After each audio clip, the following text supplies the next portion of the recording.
رحمت اللہ علیہ سے کسی نے پوچھا تھا کہ نیک کون ہوتا ہے؟ نیک کون ہوتا ہے؟ جو مائک کے آگے آ کے بڑی اچھی اچھی باتیں کرے، پگڑی بڑی صاف باندھے، جو لوگوں پہ یہ روب ڈالنے میں کامیاب ہو جائے کہ میں تم میں سے اچھا ہوں، نیک کون ہوتا ہے؟ تو اعلیٰ حضرت رحمت اللہ تعالی علیہ فرمانے لگے، یہ یاد رکھنا ہے آپ نے۔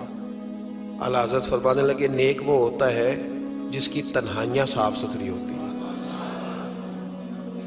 تنہائی جس کی پاک صاف۔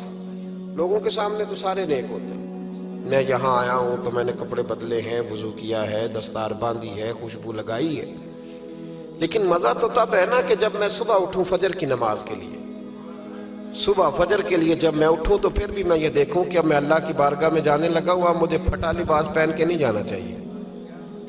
اب میں کئی دوستوں سے پوچھ لیتا ہوں، ملنے آتے ہیں تو میں پوچھتا ہوں مسجد کی ٹوپی پہن کے ولیمے پہ بھی جاتے ہو، بارات کے ساتھ بھی جاتے ہو؟ وہ کہتے ہیں نہیں جی نہیں۔ تو میں کہتا ہوں جو لباس پہن کے تو شادی میں جانا پسند نہیں کرتا، مسجد میں کیسے آ گیا؟ وہ ٹروزر پہن کے جو تو منگنی میں جانا پسند نہیں کرتا، تو نے کیسے پسند کیا؟ اللہ کے سامنے کھڑا ہو گیا وہ پہن کے۔ نیک وہ آدمی ہوتا ہے جس کی تنہائی صاف ستھری ہوتی ہے۔ اللہ کریم نے قرآن پاک میں فرمایا وَلِمَنْ خَافَ مَقَامَ رَبِّهِ جَنَّتَانِ، فرمایا جو اللہ کے سامنے کھڑا ہونے سے ڈرے گا اللہ اسے 2 جنتیں عطا کرے گا۔ بندوں کے سامنے لوگ ڈرتے ہیں، بندوں کے سامنے بڑا ہی ڈرتے ہیں، بڑا ڈرتے ہیں لوگ، برادریوں سے ڈر رہے ہیں، قبیلوں سے ڈر رہے ہیں، اپنے اپنے رسم و رواج سے ڈر رہے ہیں، کچھ بچی کے سسرال والوں سے ڈر رہے ہیں، کچھ بچے کے سسرال والوں سے ڈر رہے ہیں، کچھ لوگ ایسے ہیں جو ماں باپ ہو کے، ملا رومی کہتے ہیں ماں باپ ہے پر اولاد سے ڈرتے ہیں کہ بیٹا کیا کہے گا، بیٹی کیا کہے گی۔ کچھ ایسے اساتذہ ہیں جو کچھ ایسے جملے زبان سے ادا نہیں کرتے کہ شاگرد کہیں کہیں گے کہ استاد کیا کر رہا ہے، اور کچھ ایسے پیر بھی ہیں جو مریدوں سے ڈرتے ہیں کہ بگڑ گئے تو پھر آستانہ کیسے چلے گا۔ ڈر رہی ہے دنیا، ڈر رہی ہے، سب سے ڈرتے ہیں۔ سن لو میرے نبی پاک علیہ السلام نے فرمایا، یہ مصطفیٰ کریم کے جملے ہیں، یہ حضور کے لفظ ہیں، یہ محبوب نے ہمیں مفہوم سمجھایا ہے، اس کو سمجھ لو۔ حضور علیہ السلام نے فرمایا جو اللہ سے نہیں نہ ڈرے گا پھر وہ ہر ایک سے ڈرے گا۔ تو نہ ڈر اللہ سے، پھر تو ڈرتا ہے تو جتنا مرضی بڑا کوٹ پہن لے، تو جتنی مرضی بڑی گاڑی میں گھوم، تو جتنی مرضی اونچی سیٹ رکھ کے، اونچی کرسی رکھ کے کوٹھی بنا لے، لیکن اگر تو اللہ سے نہیں ڈرتا تو پھر تو ہر بندے سے ڈرے گا۔ تو روب ڈال لے تھوڑی دیر کے لیے، غریب آدمی دبک جائے گا، پیچھے ہٹ جائے گا، لیکن میرے رسول پاک علیہ السلام نے فرمایا جو اللہ سے نہیں ڈرے گا وہ ہر ایک سے ڈرے گا، اور فرمایا جو رب سے ڈر جائے گا اللہ ساری مخلوق کا خوف اس کے دل سے نکال دے گا، پھر ختم ہو گیا، پھر کسی سے نہیں ڈرے گا۔ لیکن جب تک اللہ سے نہیں ڈر، ہم سہمے لوگ ہیں، ہم ڈرے ڈرے لوگ ہیں، ہم سارا دن ڈر کے گزارتے ہیں۔ اگر ہمیں لوگوں کا ڈر نہ ہو ہم تو سویرے اٹھ کے ٹوتھ پیسٹ نہ کریں، مسواک نہ کریں، ہم تو ڈرتے ہیں کہ لوگ کہیں گے دیکھو اس کے منہ سے بدبو آ رہی۔ ہم ڈر کے سارے کام کرتے ہیں۔ کسی کی شادی میں اس لیے جاتے ہیں کہ برادری ناراض ہو جائے گی کہ خود ہم اس کے ہاں گئے تھے تو یہ آیا کیوں نہیں۔ ہم تو بھائی تعزیت کرتے ہیں لوگوں سے ڈر کے۔ یاد رکھو یہ زمانہ بھگا کے تھکا دے گا، یہ راضی نہیں ہوگا۔ اب بھاگتے رہیں، لوگ دیواروں تک، قبروں کی دیواروں تک چلے گئے، پر یہ دنیا کی محبت اس طرح کی ہے جس طرح بھیڑوں کی محبت ہوتی ہے۔ اس طرف والی بھیڑوں کو گھیر کے لاؤ تو ادھر والی نکل جاتی ہیں، ادھر والی کو گھیر کے لاؤ تو ادھر والی۔ یہ مولا علی شیر خدا کا فرمان ہے۔ آپ فرمایا کرتے تھے یہ نکل جائیں گے۔ کب تک بندوں کو راضی کرو گے؟ کب تک راضی کرو گے؟ ادھر والے رشتہ داروں کو ناراض کرو گے، راضی کرو گے تو ادھر والے ناراض ہو جائیں گے، ادھر والے دوستوں کو راضی کرو گے تو پیچھے والے بگڑ جائیں گے۔ تو حضور پھر کیا کریں؟ آپ فرمانے لگے ایک رب کو راضی کرو۔ ان الذین آمنوا وعملوا الصالحات سیجعل لهم الرحمن ودا، فرمایا اگر رب رحمان تم سے راضی ہو گیا تو لوگوں کے دلوں میں تمہاری محبت پیدا فرما دے، پھر لوگوں کے دلوں میں تمہاری محبت، اللہ کا خوف پیدا کریں، ڈرا کریں اللہ تعالیٰ سے۔ یہ ذہن بنائیں کہ میرا مالک مجھے دیکھ رہا ہے، حضرت جنید بغدادی رحمت اللہ تعالی علیہ فرماتے ہیں جب میں اپنے ماموں سے مرید ہوا نا حضرت سری سختی سے، تو میں نے ان سے وظیفہ پوچھا. لوگ کہتے ہیں کہ کامل پیر نہیں ملتا، تو میں کہا کرتا ہوں کہ مرید ہی کوئی نہیں ملتا، کوئی مرید نہیں، سارے تویزوں والے ملتے ہیں.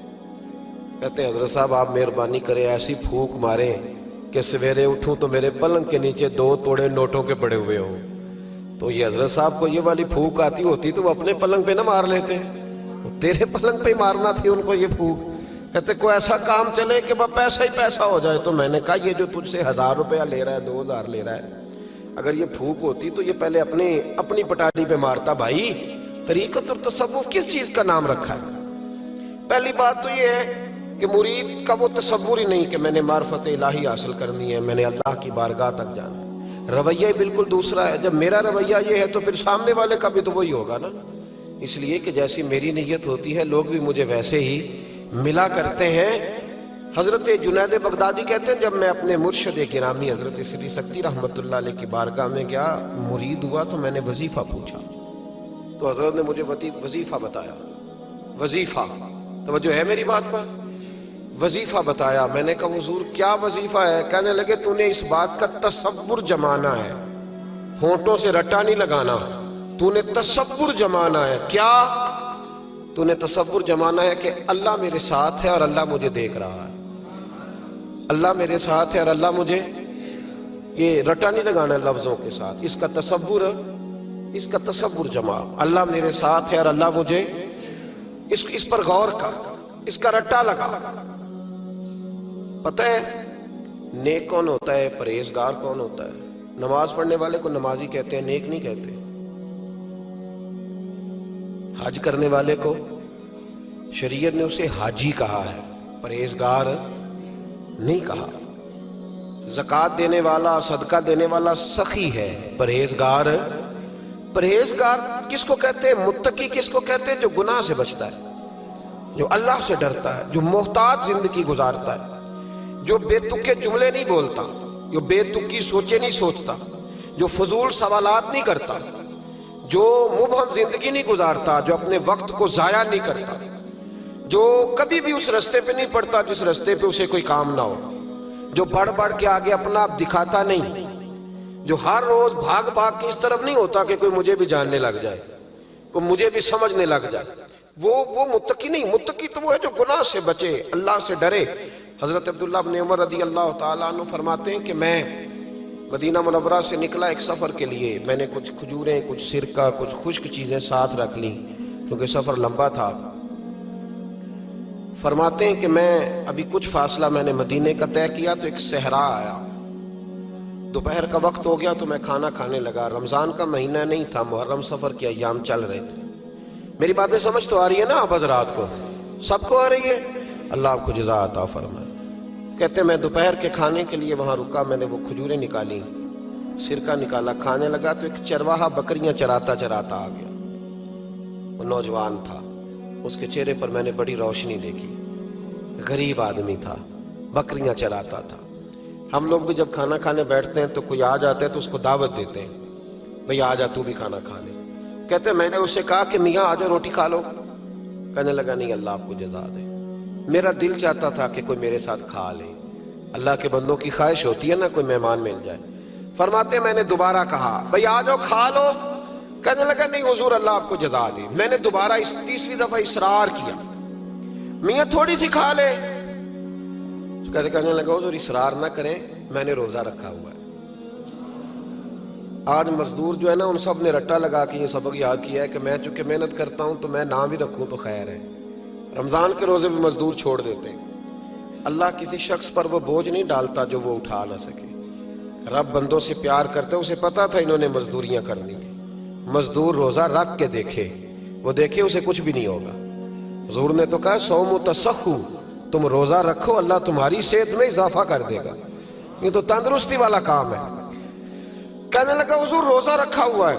تو حضرت عبداللہ ابن عمر رضی اللہ تعالیٰ عنہ کہتے ہیں میرے دل میں خیال آیا پتہ کروں کہ صرف روزے دار ہے کہ نیک بھی ہے. صرف روزے دار ہے کہ نیک بھی ہے، صرف نمازی ہے کہ نیک بھی ہے. صرف حاجی ہے کہ اللہ سے بھی ڈرتا ہے؟ ذرا دیکھوں تو صحیح، آزماؤں۔ آپ فرماتے میں اٹھ کے قریب گیا، کھانا میں نے کھا لیا تو بکریاں تھیں اس کے پاس، 300-400 بکری چرا رہا تھا، تو ایک بکری کی پشت پہ میں نے ہاتھ پھیرا، میں نے کہا بیچو گے؟ بیچو گے بکری؟ کہنے لگا حضور میں چرواہا ہوں، دیہاڑی پہ کام کرتا ہوں، مزدوری لیتا ہوں، ان کا مالک تو کوئی اور ہے۔ تو آپ فرماتے ہیں میں تو پہلے دیکھنا چاہتا تھا کہ نیک بھی ہے کہ نہیں، تو میں نے اس سے کہا کہ بکریوں کے مالک سے کہہ دینا ایک بکری بھیڑیا لے گیا ہے، کہہ دینا مالک سے۔ تو آپ فرماتے ہیں جب میں نے اسے دیکھا نا تو غریب تھا، پھٹے ہوئے کپڑے تھے۔ دامان توکل کی یہ خوبی ہے کہ اس پر پیبند لگے ہوتے ہیں پر دھبے نہیں ہوتے۔ آپ فرماتے ہیں کہ میں نے کہا کہ کہنا کہ بھیڑیا لے گیا تھا۔ فرماتے ہیں کہ اس کا میں نے چہرہ دیکھا تو داڑھی پر ریت پڑی ہوئی تھی، سر پہ ریت تھی، کپڑے پرانے تھے، مکان بھی کچا ہوگا لیکن اس کے نظریات اتنے پختہ، باتوں میں اتنا اثر۔ فرماتے اس نے غور سے میرا چہرہ دیکھا اور پھر اس نے بکریوں کو چھڑی ماری اور بکریاں چلنے لگیں۔ وہ میں نے کہا میرے سوال کا جواب نہیں دیا۔ تو کہنے لگا حضور میں بکریوں کے مالک کو تو کہہ دوں گا بھیڑیا لے گیا ہے، اور جب کائنات کا مالک پوچھے گا تو پھر کیا جواب دوں گا؟ جب عرش کا مالک پوچھے گا تو پھر کیا جواب دوں گا؟ اللہ بھی تو پوچھے گا نا، تو اللہ کو کیا بتاؤں گا؟ حضرت عبداللہ ابن عمر رضی اللہ، ایک تقریر ہوتی ہے، میں لچھے دار خطاب کروں گا، میں بڑا زبردست اثر ڈالوں گا، آپ او بھائی زیادہ انقلاب۔ عشق سرکار سے دل جس نے سنوارا ہوگا،